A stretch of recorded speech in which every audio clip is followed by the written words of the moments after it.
Well, hello, everybody, and thanks for tuning in today. I have an amazing guest that I met a couple years ago. She was a speaker on my cruise, the Spirit Heart Cruise, and since then we have interacted. Obviously, we're busy people, but we've interacted and gotten to know each other a lot better.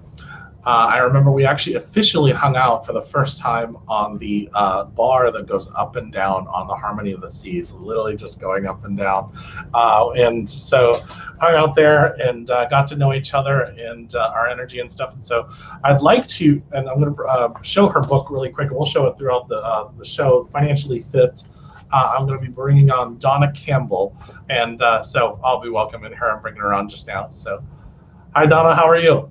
Hi, Jeremy. It's great, and thank you for having me on. And you make me laugh because we're on a cruise ship that's in the ocean with a bar that's going up and down. It's amazing we didn't get ultra sick. And depending on what level you're at, I guess we're getting off on the 8th floor right now. It just kind of stopped along the way. I don't know how many floors the whole ship was, but it was huge. The favorite, Damien's favorite was the robot bar, and he still talks about that. Oh my goodness! Oh my goodness! So, yeah, those are good times. It was a lot of fun. It truly was. We both, I know we both gone, and just like everybody else, have gone through some interesting times in the last year. And you've written not one book, right? Not 2 books. I think now 3 books. Did I see that correctly recently? You wrote 3 books? I have 1 book all by myself, Financially Fit, which is an international bestseller. But I'm also a chapter author in 3 books. One is One Habit to Thrive in a Post-COVID World. And the other one that just released was called Raising the Bar. And then one that's in process of being published is Cracking the Rich Code with Tony Robbins, Jim Britt, and Kevin Harrington. Wow, you're in Kevin Harrington? I am. Yeah. That's incredible. I think he actually lives here in Tampa, from what I understand, or he has a house here. So, which is kind of cool because, he's my neighbor. There's a lot of people in Tampa, I realized when I was there last. That was, it's interesting. I want to just point this out before we kind of jump into our subject. Divine timing and divine order. Everything always just comes in at the right and perfect time. And Dawna had actually messaged me and said, hey, I'm going to be in Tampa. Now, keep in mind, she lives way on the other side of the world. Well, not really the other side of the world, but the other side of the country in Montana. And so that's a big trip. And she said, I'm going to be there. And we ended up going to dinner and really connecting. And so I thought that was really cool. And then, yes, she found out there was a lot of people that live here that she knows. I was going on a friend trip, and I'm like, well, I'll notify a few friends that I know in the area. And then I realized I knew like 20 more people in the Tampa area than I realized at that time. So it was a lot of fun. Absolutely. Very cool. So let's talk about your book. One of the things that I found that just struck me, and it's in your book on the inside job. It's your chapter on the inside job. Yes. And I thought that this was really interesting because, we talk about all these things when it comes to money, and money is, of course, just an exchange. And you mentioned that it can, there's a lot of different reasons why we have money, but, we can't, you actually make the statement, imagine we also can exchange cows and stuff like that. Imagine having a cow inside of you. And, we put so much emphasis on this energy of money that we kind of kill ourselves with stress over this, in a sense. And I thought that just really sunk in to me, and I'm an abundance teacher like you, but that just really made me go, you really can't put money inside of your body. If you tried to eat it, wouldn't be very comfortable. No, it wouldn't. But you're absolutely right. People think that money, because it's outside of us, but money brings us happiness. And the whole point of an inside job is that happiness is really on the inside. Money's on the outside. And if you're happy on the inside, it'll attract and bring more money on the outside to you. But happiness, your divine essence, those are things that are on the inside. Money's not on the inside of you. The last time I checked, most people have bones and muscles, organs. So it's not literally inside of you. But I was making the joke that money is an exchange system, and back in the day, we would exchange common goods, my pig for your cow, my wheat for your chicken eggs. And if money was inside of you and you were bartering and those things were inside of you, might be a really interesting world we live in. Look, it's the money person. Well, then you and I talked about this at dinner a couple months ago. We did. Value. We talked about value. And imagine we put more value on money, because when we talk about abundance, you mentioned in the book too, people automatically go to money in their process. And so, and then they really put this money as more value on themselves, or more value than their actual self. And I thought that was very interesting as well, because that's true.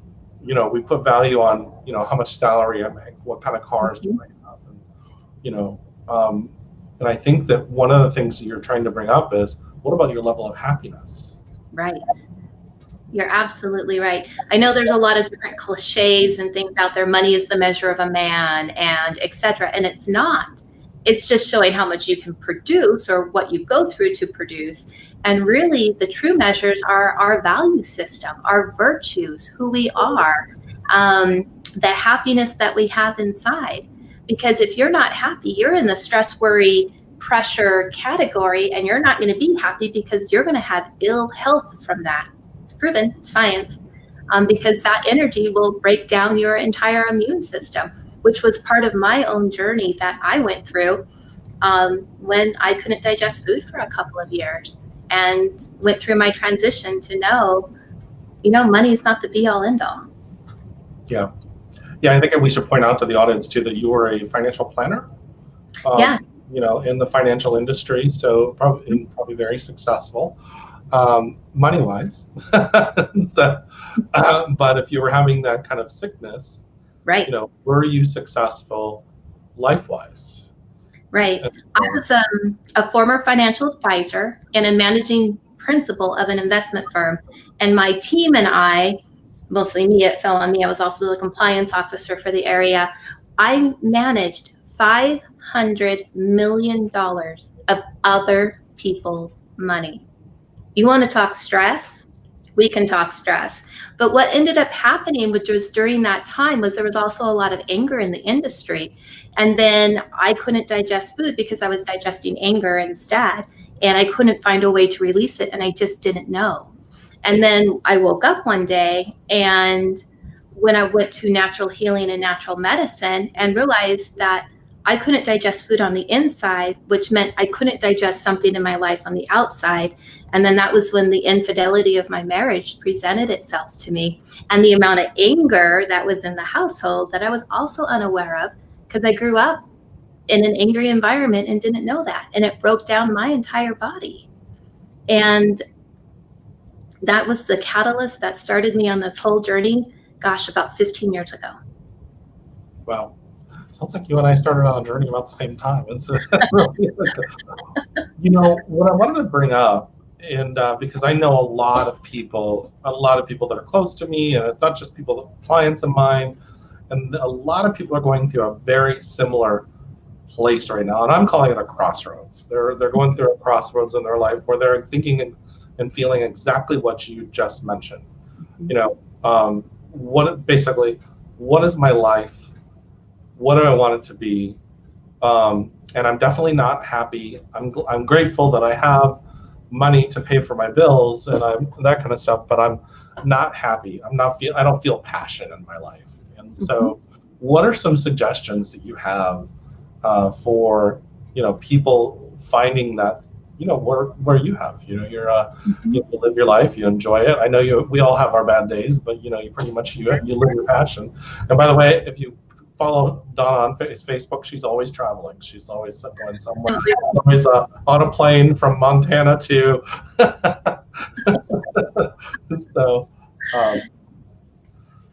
So one of the things that I firmly believe is that you have to live the life you love and love the life you live.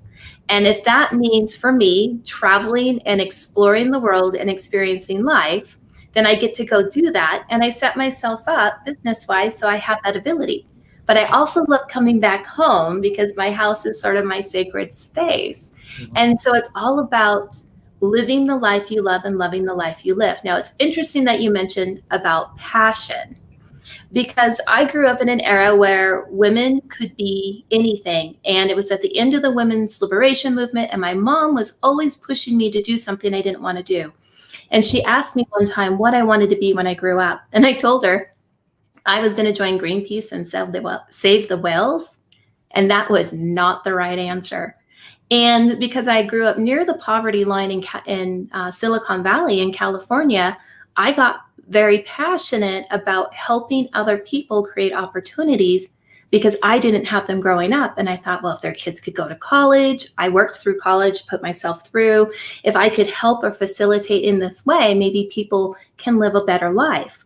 So that's why I chose to go into financial planning as a career. Now, I'm still passionate about that today, but what I learned about that passion was the how to process was not what I was passionate about doing. Now, through being a healer, working internationally, and I'm watching people's lives improve, and they're living the life they really are meant to live with the skills and things that I've learned and from the natural healers I learned from, that brings me the utmost joy. And so when you're thinking about passion, how do you follow that? It's what really makes your heart sing. And then how do you know? Some of it's trial and error. But if you feel good about it and other people are improving and you're improving, then you're onto something. I think you're bringing up something really powerful. And you mentioned, you talked about last night on your show last night, because I made a comment about divine timing and divine order, and somebody had asked what that was, that's something that your soul set up, and so, but I also, I think that as we go through our passion, it takes us on this journey. I think the first part of the major arcana is the Fool. The Fool is going on this journey, right? And so, I was just thinking about how I started off as a corporate trainer, and that got me out of my shell. You know what I mean? And got me. Now I'm not afraid of standing in front of people. And I'm sure that being a financial planner taught you a lot about a lot of things when it comes around financial stuff. Hence the reason why your book is Financially Fit.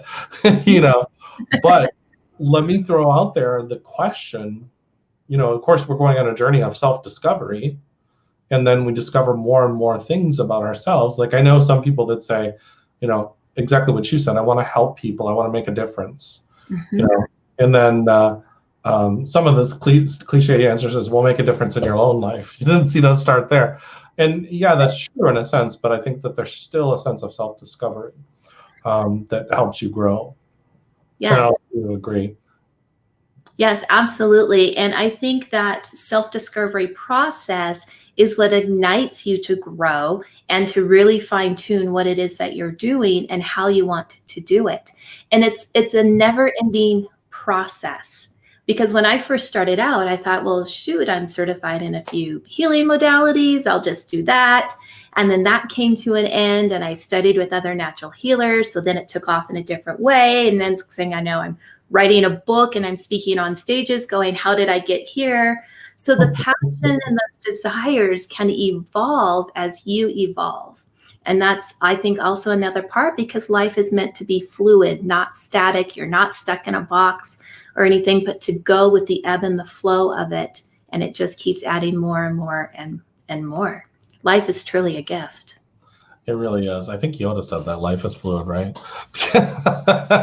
You can learn all your spirituality in Star Wars. So talk to us about Financially Fit, because it's obviously not necessarily about money, Right. So can you talk about that, what that looks like for you, and what would look like for other people? Right. So Financially Fit is not a book about how to invest, how to eliminate debt. We have all of our favorite financial gurus that will tell you that. And since I'm no longer in that industry, I cannot give any advice on how and where to purchase and buy and do all of that. What Financially Fit is about is not only uncovering your beliefs, but the feelings and emotions that got encoded in you when you were little, things in your DNA, how your parents raised you, and how you truly feel about money. Because when you shift and change those viewpoints, then you can start becoming abundant and prosperous in all areas of your life, which is why it says living the secrets of an abundant and prosperous life. And how you feel on the inside directly relates to how money is on the outside. And the last couple of years, started seeing some correlations working with my clients. Regardless of where they lived in the world, they were all saying the same things.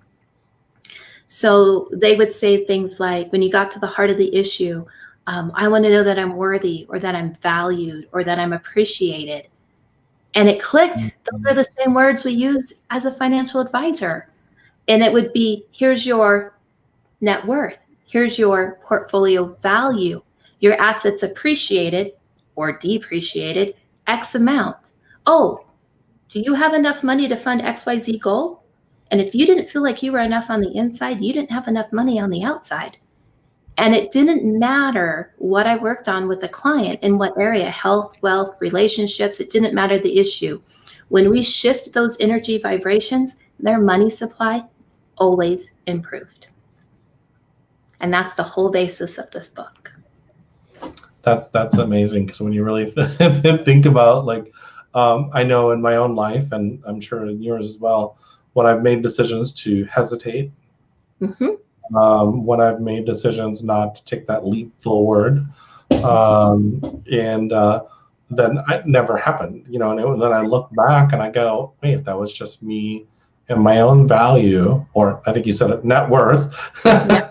So to not support, and then, you know, there's nothing necessarily right or wrong, but what amount of limitations do you want in your life? Right. So it was funny, because just to kind of point out, Dawna and I had a meeting Saturday morning, and I didn't even hesitate. I was just like, yes, yes, yes, yes. And I'd been practicing for 3 months. For 3 months, she doesn't know this part. I've been watching this this YouTube channel called Yes Theory for actually about 6 months. And so I've been practicing saying yes to, like, everything. And so by the time you had said, you and I had talked, I was like, yes, it's time. It's time. And so, and I used to do a lecture called "It's Time." And so it was so funny. And then I just put it out on Facebook, because, you know, you had said you had done that, and I thought, anybody want to go to a retreat in Belize? And then everybody was like, yeah. And so it was, because there was no doubt in my mind. Right. It was just yes. And so I think that one of the things that I know that people struggle with, and is not saying yes. So, you know. That's very, very true. And I got my lesson in that with the Jim Carrey show, Yes Man. And it was up until that point, I had never enjoyed a Jim Carrey TV show, movie, or anything. And for some reason, I ended up watching that show, and I walked away going, I don't think I say yes very often. I'm going to have to practice that. And that started me saying yes. I would catch myself every time I said no. And I'm like, well, wait a minute. Maybe I do want that. Maybe I'm going to say yes. And you're absolutely right. It's that practice. It's that reprogramming. It goes into the subconscious. And next thing you know, you have 20 more things to do than what you realize, because you said yes to everything. Well, that's kind of what the channel does. Is they do this yes, and even down to challenging Will Smith to bungee cord out of a helicopter. And they were just a small YouTube channel. Well, they ended up going viral and ended up being talked about on Jimmy Kimmel's show, and and everything else, just because they were dared to dare Will Smith. And what do? They say yes. And so I think that one of the things, and just even me saying yes and talking to you right now when we're talking about this subject, is yes, because it brings joy to me, which makes me even more financially fit. happy. So abundance abundance and stuff like that. And so And it's one of the, have you found to like, it's funny because I study these principles. I started studying this stuff, I think 1996.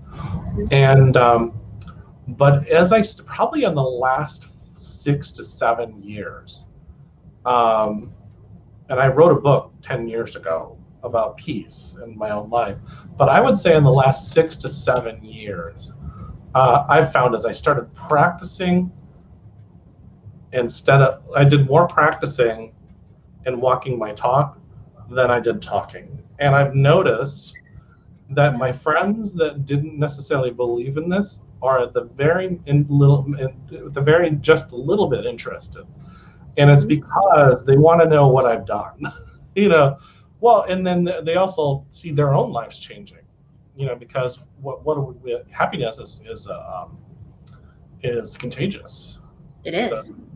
So, and it brings me joy to see my friends and the people that I'm close to smiling and happy and laughing. So one of my greatest lessons about happiness, and I do believe I share it in Financially Fit, is I formerly had an employer that every time they came around, they would say, "Are you happy?"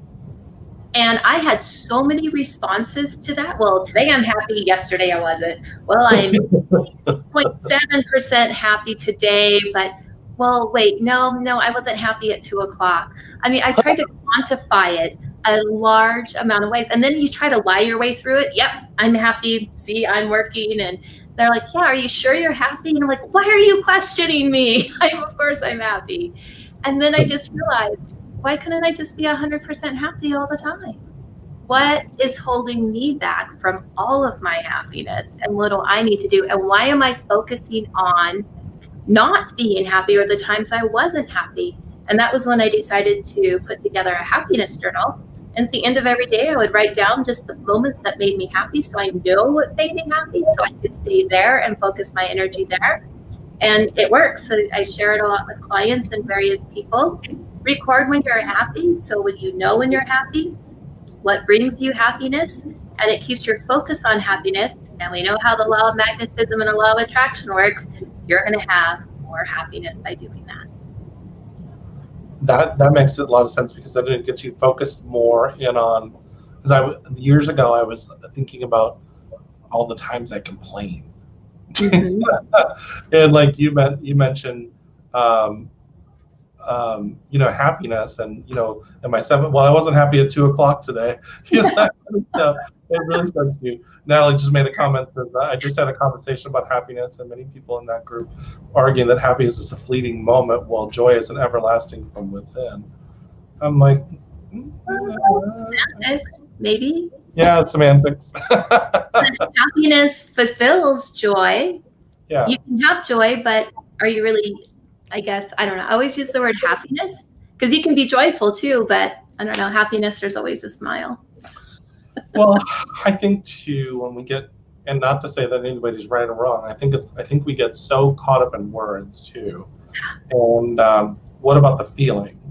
It's the feeling. People say like, what's her name? I can't remember her name off the top of my head. She's a huge speaker. It doesn't know. Carolyn Mice. So she talks about the power of words, and I agree with her. And I think it's the emotions behind the words that actually make what's happening. And so if you're always in the mirror, like we were talking about, the different levels of net worth or things that you go into Financially Fit. If you're always looking in the mirror and saying, I'm not good enough, or you're feeling not good enough, and that's what you're going to manifest and create is not good enough. And what it does is it continues to create more situations of that not good enough. So we can change that dynamic. And it always goes back to the feeling and the vibration and the emotion behind it, because that's what propels the word, the thought, the belief into existence.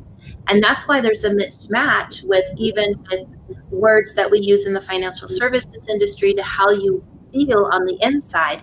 And that's where the disconnect comes. Because if that subconscious, where it feels, that fuel, that emotion and energy is not in alignment with what you're saying, thinking, And expressing as a belief, it's not going to go very far and return to you what you ask for. It's going to stop. And that's those energetic blocks. So it's really tied to the emotions and the feelings, because we are an energy being, we're vibrational beings. Someone tried telling me once that I don't have feelings. I never have any feelings. And I'm like, I think that's a requirement to be on Earth. Something just feeling being. It's okay. Be in denial. Yeah, I've had that happen too. A lot of times it's people that are really hardened by pain and hurt. Mm-hmm. And I ran across a man years ago that told me he was never afraid.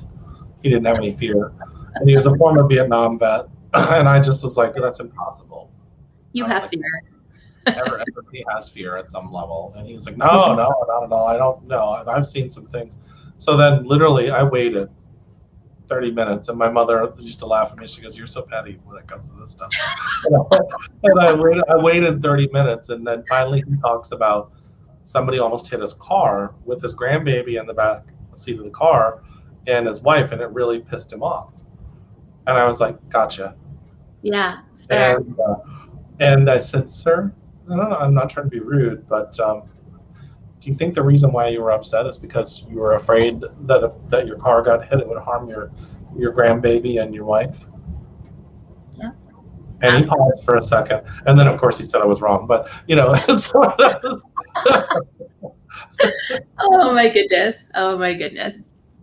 But yeah, that's there. Yeah. Oh my gosh. So, as a matter of fact, I'm putting this comment up from Danielle, and that's not why I should put it up, but I'm going to put it up right now. People make it more complicated than it needs to be. So true. Keep it simple. It's not hard. It's not complicated. Keep it simple. Well, do you remember in sales they used to say, "KISS, keep it simple, stupid"? Mm-hmm. Yep, absolutely. Very true. The spiritual world, that's like, keep it simple, spirit. I'm like, just keep it stupid. It works. We know what that means. Because I've been dumb at times. So it's one of those things that I think that also joy and happiness comes from laughter, Yes. And I have more joy in laughing. Some of the things that go on in my head, I'll be like, what was that coming from? Like when jealousy comes up, or, this emotion that I thought I was over or surpassed, and then it pops up. And I'm just, I don't know if you get that too. And I just think, what's going on in there? And I think it's because I've gotten such a good relationship with my inner world. Yes. That now it knows I'm going to listen to it. Right. So, and when you mentioned inside job, that's one of the things that I think about. You have to have that inner dialogue. So you do. And I think I have the perfect solution for when those moments pop up, because we are always evolving and growing on a spiritual level. And then if you react or respond in a way that was like 4 years ago, 5 years ago of who you used to be, and you feel it, and you're like, whoa, what just happened? How did that come out of me? I thought I worked through all of it, just like you were saying. I asked once, and I just heard intuitively, we just wanted to show you how far along you've come and that you used to live like that. And I'm like, oh, wow. Yeah, let's not go there again. So it's just to remind you where you came from, and you don't have to live that way. You can just keep moving forward. One of my favorite stories I like to tell, and I'm going to bring it up because I brought it up on the show before, and Damien's watching, is he and I were at Walmart, and I was annoyed with this is probably like, I guess, 10 years ago. The cashier turned her light off right. It was either the light was off and she was still ringing up. I can't remember, but I went and got in her line. And she was like, "Sir, my light's off. I'm leaving." And I don't know why I got so annoyed. And the funniest part is I'm writing a book called Peace Be Still. And even Damien was like, "You're being a jerk." Life doesn't care. It's a moment. Well, and I think that too, we have to, when we look up, becoming more financially fit or more innerly fit, we have to exercise those muscles and go back. And part of those muscles is to say, yeah, I was in that moment, I wasn't exactly peaceful. I wasn't exactly what I practice. And I don't think it's all about, I think one of the mistakes that people make is they're trying to be perfect. And, and then the teachers try to project perfection. And I'm like, Yeah, I mean, I'm learning this too. And a lot of times when the books we're writing, a lot of times is, or the lessons we're teaching is stuff that we're processing through and working through at that time or very shortly beforehand. And I think that that's one of the things I would love to see more spiritual teachers do is be authentic about, hey, I do these things too. We're human. We're to have a human life. And I think perfection is a constant state of fluctuation, because when you make that mark probably moved a little bit over, or there was new information. So now you have to be perfect in a different way. It's fluid, it's fluctuation, it's change. And we're human. We get to have a human life too. So. Yeah.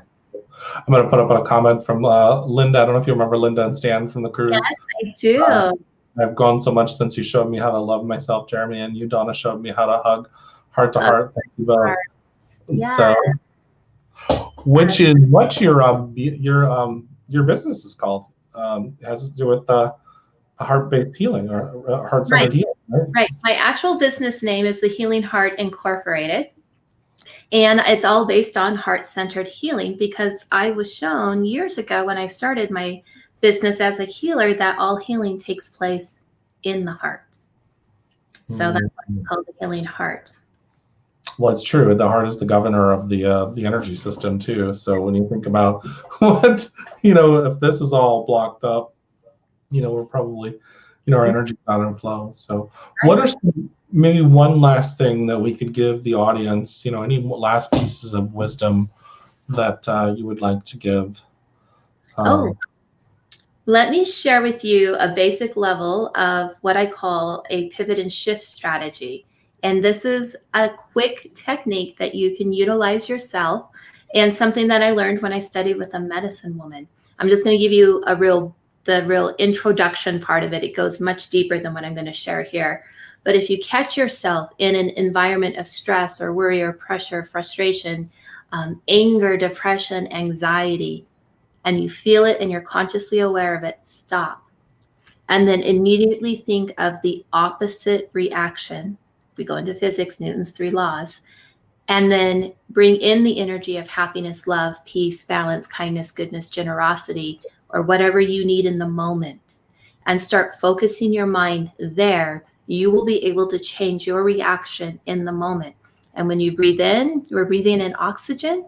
So breathe in your positive word, kindness, generosity, balance, peace, and then breathe out. When you breathe out the stress, the frustration, anxiety. It's going to physiologically change your body, and you're going to start magnifying and bringing in what you do want rather than what you don't want. So. Wasn't even stressed, and that really relaxed my body even more. Yes, it will. Good. So I know we're going to be coming out with more information about Belize, and so we'll definitely be coming out with that soon. And so we're going to have another conversation on Sunday. I'm just letting the audience know that we'll be doing more of that. And so any other things that are coming up for you that you'd like to tell everybody about? Wow. In life in general, oh my goodness, there's a lot of things. The Cracking the Rich Code chapter will be coming out. I have several magazine articles. I'm in the process of writing my next book on relationships. And then at the end of the month, I have a short talk signature video segment coming out on Roku TV that's going to launch. So I'm kind of excited for that too. So lots more things coming. So just pay attention to social media, stay connected to Jeremy and I, and you guys will get to see it all. Awesome. And her website, by the way, I'm going to put it up here on the screen, but it's also in the description below. So DawnaCampbell.com. You can go and check out her stuff, and I would most definitely go check her out. I have my friend Dr. Debbie Roach coming on next week, and we'll be talking about her book, The Joy Matrix. And so I have to watch that. she has an incredible story. She was a school teacher when I met her, and then she went on to write her book, became a chiropractor and a natural health practitioner and acupuncture, and now just has an extremely joyful life. And I love to bring people on that are joyful. So, and that's just kind of where it goes. So everybody, much love, and lots of great things coming up. And till next week, Wednesday at 10 o'clock Eastern. So much love. And this will be on the LA Tribune's Roku TV probably the next couple days. So much love, everybody.